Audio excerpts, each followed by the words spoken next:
시작하겠습니다. 안녕하세요. 허세미술관의 이한입니다.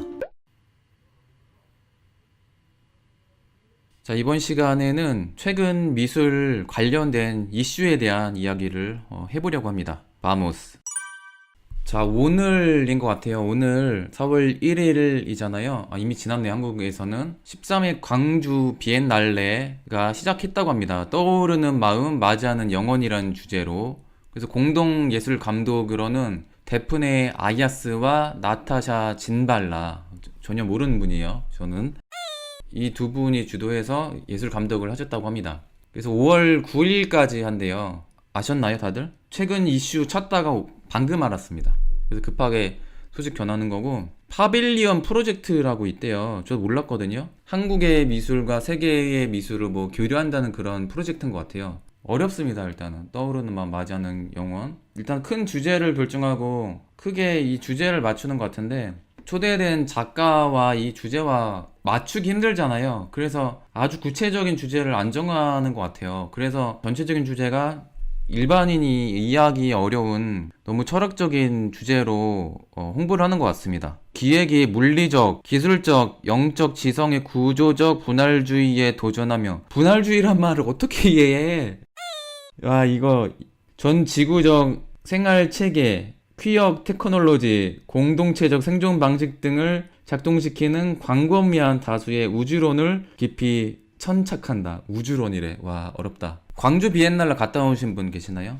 저는 학생 때 갔다 왔는데 그때 수학여행 비슷하게 갔다 왔어요. 수학여행이라기보다는 대학교 때 가는 그 뭐죠? 아무튼 학교에서 공식적으로 가는 거니까 수업으로 이제 이렇게 인정해 줬는데, 우리끼리 사진 찍고 놀았던 기억 말고 전시회 안에서 작품 하나도 기억 안 납니다.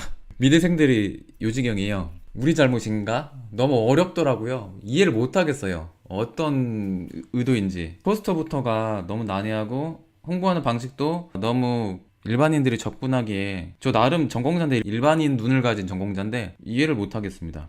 아무튼 좀 난해하다. 근데 뭐 이런 거 좋아하시는 분들 계시니까 아무튼 시작했다고 하고, 갔다 오신 분 안 계세요? 이전에 두 번 취소되고 코로나 때문에 어렵게 이제 시작됐다고 합니다. 예술가들한테는 이제 되게 좋은 기회인데 무슨 말인지 모르겠다. 홍보부터가. 아무튼 그렇습니다. 제가 왜 이 이야기를 하냐면, 이 비슷한 시기에 예술과 관련된 한국에 전해지는 뉴스 중에 더 흥미로운 뉴스가 있었거든요. 이 이야기 하려고 같이 꺼낸 이야기입니다. 서울 송파구 롯데 월드몰에 전시 중인 전원이라는 작가, 다들 전원이라는 작가 아셨나요? 바스키아랑 같이 활동했고 교류를 했던 작가래요. 그래피티 아티스트입니다, 이분. 이 작품이 5억 원대래요. 5억 원. 근데 이 작품이 낙서인 줄 알고 일반인 남녀 커플이 화면에도 찍혔습니다. 낙서를 해버린 거예요. 여기 초록색 요 자국이 이 커플들이 낙서한 자국입니다. 근데 그냥 보면 뭐 티도 안 나죠? 그래봤자 어차피 처음부터 낙서였으니까. 그래서 이 관계자가 CCTV 화면을 보더니 신고를 했나봐요, 경찰에. 이거 누가 와서 훼손했다. 그래서 이게 이슈가 된 건데, 얼마 전에, 며칠 전이에요. 저는 이 이야기 뉴스로 어제 들었나? 그저께 들었나? 그랬는데, 이 작가에 대해서 간단히 얘기 드리면 미국 화가예요. 이런 거 미국 화가들이 잘 하니까. 낙서 전문 화가입니다. 그래피티 아티스트. 바스키아 과예요. 이런 화가들 이제 너무 많아서 이제 파리에서 최근에 활동을 한대요. 대기업과도 콜라보 작업을 했어요. 노트북 뒤에도 이렇게 박아놓고, 마우스에도 그렇고, 스피커에도 이렇게 해놓고. 저는 이렇게 해야만 전 안 살 것 같아요. 제가 차라리 낙서를 하지. 디자이너가 이거는 재치있게 잘 넣었다라는 생각이 드는데, 어쨌든 낙서니까. 이 화가의 전체적인 작품 보여드리면, 다른 낙서 보세요. 이런 식으로 작업을 해요. 근데 다른 작업 보면 그래봤자 낙서이긴 한데, 다른 작품들 보면 좀 열심히 낙서했다는 생각이 들거든요. 근데 그거에 비해서 이거는 그냥 좀 칠한 느낌이 들어요. 그러니까 엄연히 이것도 이전에 많이 봤던 액션 페인팅 중 하나죠. 자동기술법. 우연성입니다.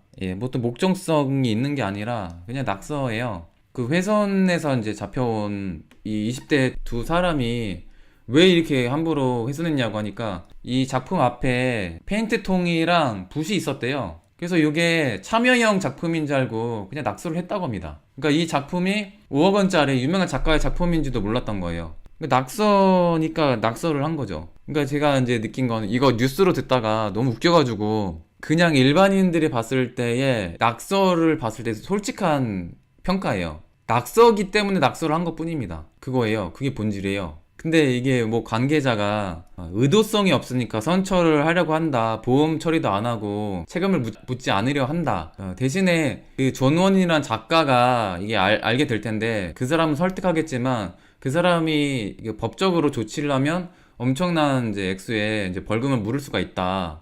보상을 해야 된다. 이렇게 이야기를 하거든요. 의외의 반응 중에 하나가 와 낙사 되게 잘했다 이 작품값 뛰겠다 이런 반응도 있고 이렇게 왜 함부로 왜 훼손하냐 왜 하필 페인트통 갖다 놔가지고 낙사하게끔 방치를 하냐 감독을 제대로 안 하냐 이런 반응도 있고 그래요. 근데 일반인들 봤을 때 대기업이 콜라보레이션 하건 말건 일반인들 관심 없잖아요. 저는 이런 제품이 있는지도 몰랐어요. 이 솔직한 감정이란 말이에요. 이 작품이 작품으로 보이지 않고 낙서로 보이니까 낙서를 한 것뿐입니다. 우리는 이 작가에 대해서 몰랐잖아요. 지금 방송 듣는 분 중에. 훼손한 20대 그 커플 덕분에 우리가 이 작가를 알게 됐습니다. 현대미술 어차피 이슈잖아요. 이슈가 돼야 스토리가 있어야 뜨는 거고 그래야 알려지는 건데 의도치 않게 이 커플은 이 존원이란 작가에게 이 서사를 제공했어요. 이 작품의 서사를 주상의 병기의 스토리처럼. 그러니까 우리 일반 대중은 전혀 관심도 없는 이 작품 따위에 스토리를 만들어준 겁니다. 얼마나 고마워요. 그래서 전체 관계자가 책임을 묻는다는 거 웃긴 거예요. 이거 자체가. 오히려 감사를 해야 됩니다. 만약에 이 작가가 이 커플에게 책임을 묻는다. 그럼 욕먹을 짓이에요. 만약 그렇다면 이거 진짜 욕먹을 짓이라 생각합니다. 순수하게 몰랐기 때문에 이런 용감한 짓을 했는데 이 낙서 덕분에 우리 일반 대중에게 웃음을 선사해 줬잖아요. 얼마나 고마운 분들이에요. 두 분이 예술가예요. 예술을 만들어 줬어요. 퍼포먼스로 광주 비엔날레 포스터보다 더 흥미로운 퍼포먼스를 만들어 준 거죠. 광주 비엔날레 몰랐다가 이게 먼저 더 관심 끄는 주제니까. 커플 돈 주고 섭외했다면 되게 똑똑한 거죠, 작가가. 요 관계자가 경찰 부르고 기사를 쓰게 했잖아요. 어쨌든 언론 플레이인 것 같은데 그것 때문에 더 관심 끌게 됐으니까 의도성이 보일 수도 있는 거고 더 과감하게 치렀으면 더 좋았을 것 같다고요. 정초희님 붓돌림 좋아. 그림 하셨어야 했어 보니까. 아 모르겠다. 근데 이거 가지고 감각 있네 이거 뭐 잘 어울린다 이거를 또 억지로 막 띄워주고 그런 건 좀 아니라고 봅니다. 어차피 이것도 낙서인데 크게 생각할 건 없고 어쨌든 이 용감한 행동 때문에 웃음을 줬다 이거예요. 이 현대미술이 어떤지를 적나라하게 보여주는 사건이라고 봅니다. 그 엉뚱한 얘기인데 몇 년 전에 망한 영화 상류사회 보신 분 계시나요? 상류사회? 그 상류사회 영화 나오고 영화 리뷰 유튜버들이 엄청 비난했단 말이에요. 쓰레기 영화라고. 근데 저는 그 영화를 보고 물론 영화 뭐 개연성 이런 거 뭐 비판 받는데 뭐 저는 그런 거 잘 모르니까 진짜 현대미술이 진짜 어떻게 돌아가는지를 너무 재밌게 잘 보여준다는 점에서 저는 괜찮았거든요. 그 영화가.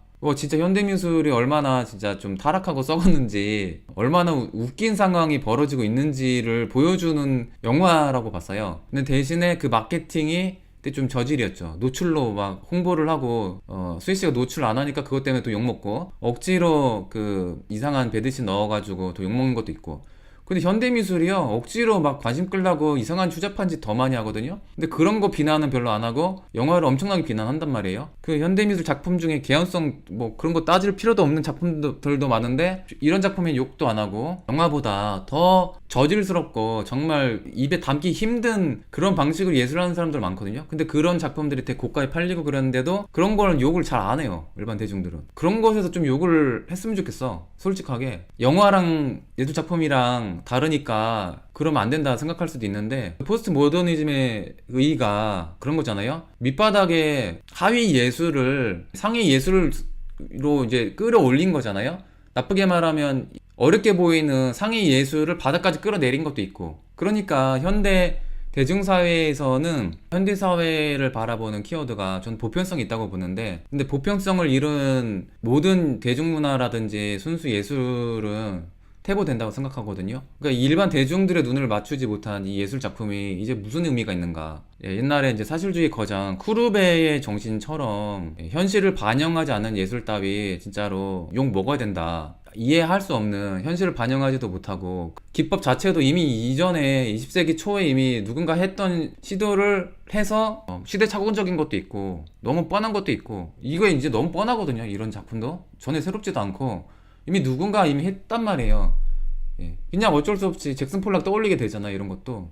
근데 이게 무슨 5억 원에 팔린다고 하니까 저는 이 존원이라는 작가를 싫어하고 그런 거 없습니다. 그냥 관심 없어요. 이런 류의 그림을 그리는 사람이 너무 많다는 거죠. 일반 대중들이 미술이라면 미술관에 있다는 자체로 엄청나게 대단한 예술인 것처럼 막 바라보고 있잖아요. 그런 게 좀 이해가 안 간다는 거죠.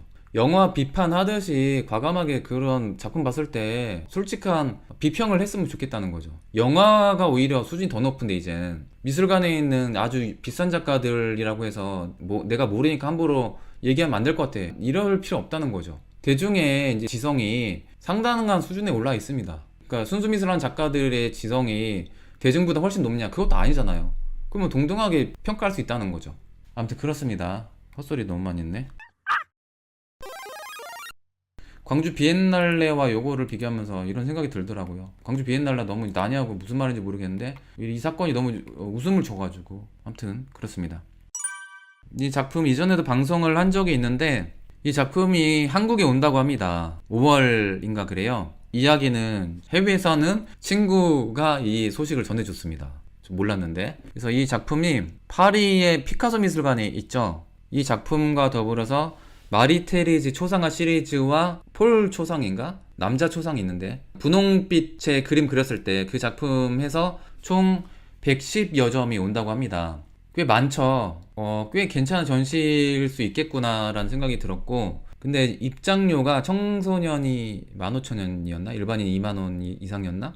왜 근데 티켓값이 유럽보다 더 비쌀까요? 유럽 물가가 더 비싼데 110점보다 훨씬 한 3,000여 점 넘게 있는 미술관도 더 저렴한데 왜 이렇게 비싸게 할까? 그렇게 보이더라고요. 네, 상대적으로 더 저렴하게 봐도 되지 않을까 싶기도 하고 그렇습니다. 근데 이 작품 간단하게 이야기해드리면 피카소가 게르니카를 그렸죠. 스페인의 그 처참했던 정말 그 슬픈 전쟁의 그 현실을 게르니카라는 대작품으로 그렸는데 네, 이때부터 시사 문제에 좀 관심이 많았던 것 같아요. 그때 여자친구 도라마르가 되게 지적인 여성이었고 그 작가도 역시 시사적인 문제에 관심이 많아서 그 여자친구의 영향도 받았다고 보통 이제 알려져 있는데 한국전쟁, 그 6.25 전쟁 발발하고 1년 뒤, 그 6.25 전쟁 중이죠. 프랑스, 유럽에도 이 소식이 전해진 것 같아요. 그래서 그 전쟁의 그 소식을 전해 듣고 그 영감을 받아서 그린 건데 한국전쟁에서 학살이란 제목인데 한국전쟁에서 학살이 되게 많았잖아요. 그래서 어떤 사건을 그렸는지는 불분명해요.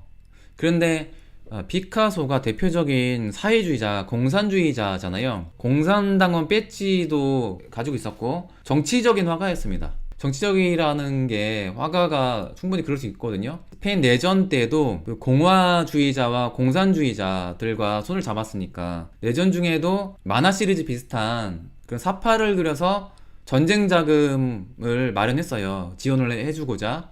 예, 그랬던 화가거든요. 공산주의자가 봤을 때 당시에 한국전쟁을 바라보면 당연히 미군을 되게 싫어하겠죠. 미국을 되게 비난했다고 합니다. 그 6.25 전쟁에 참전하는 미군을. 당연히 학사라는 이 군인이 당연히 미국일 가능성이 많을 거고 왼쪽에는 그 무고한 일반 한국인들이겠죠. 희생을 강조하기 위해서 아이들과 여성을 그렸단 말이에요. 전쟁이 일어나면 가장 피해받는 게 여성과 아이들이잖아요. 그런 무고한 사람들을 죽였다는 점을 강조하기 위해서 이렇게 그려놨고 오른쪽에는 무기를 든 사람들인데 이런 칼은 당시 6.25 전쟁에 쓰지 않잖아요. 시대와 상관없이 과거부터 현재까지의 쓰는 무기들을 그려놓은 것 같아요. 그리고 일부 뭐 해석에서는 군인들이 벗고 있는데 남자 성기가 없단 말이에요. 이제 안 그렸단 말이에요. 여성이 있으니까 여성을 전쟁 중에 남성들이 많이 강간을 하잖아요. 성범죄를 저지른단 말이에요. 그거를 이제 그리지 않고 무기로 성기처럼 그려놨다는 해석이 있더라고요. 저는 뭐 그거는 뭐 너무 개인적인 해석이 아닐까 싶기도 하고 아무튼 이건 생각하기 나름이고 그렇습니다. 근데 제가 이전에 방송을 했을 때 곧 있으면 제주에 4.3 그 사건이 있었던 때잖아요. 물론 4.3은 6.25 전쟁 때 사건은 아니지만 어쨌든 미군과 관련해서 벌어진 학살극이라는 점에서 약간 비슷한 주제라고는 이전에 제가 생각을 했습니다. 이 작품이 5월에 온다니까 관심 있는 분들은 예술의 전당 한가람 미술관 관람하시면 되게 좋을 것 같습니다. 예술의 전당 홍보해주고 있어. 방송을 끝까지 잘 들어주셔서 감사합니다. 저는 이한이었습니다. 점심 차리다 달려오셨다고요? 낮 2시 30분. 와, 시차 엄청 차이가 나네요. 미국 동부 서부. 역시 미국이야. 엄청 커. 버지니아 사시고. 와, 국제적인 방송이 있네요. 바모스. 직접 들으니까 되게 어색하시죠 다들. 뭔가 어수선하다. 뭔가 사람도 없고 나 혼자 얘기한 것 같아. 좀 텍스트 좀 남겨주시기 바랍니다. 아, 바모스 기다리셨다고요? 근데 그 작가 뭐 그러려니 하겠죠. 그냥 뭐라고 하는 게 더 웃긴 겁니다. 나쁜 거예요. 이 작품 그려놓고 여기다가 이거 작품 훼손했다고 뭐라고 하는 것 자체가 웃긴 거죠. 예. 땡큐 하면 저는 뭐 이 작가 그래도 좀 마인드 괜찮네 이렇게 생각하고, 법적으로 뭐 뭔가 책임 묻는다 그러면 이제 예, 그러면 안 되죠. 열공하시느라고요? 좋습니다. 그런 거라면 이해를 하죠. 제 방송은요 열공할 방송은 아니고 공부는 책으로 하시고 제 방송은 그냥 재미로 그냥 가볍게 봐주시기 바랍니다. 아, 큰일났다. 아, 녹화 안 했다. 녹음을 해야 제가 또 따로 편집하거든요. 아, 이런 실수. 제가 나 라이브를 한 지 얼마 안 되니까 이런 실수를 하네요.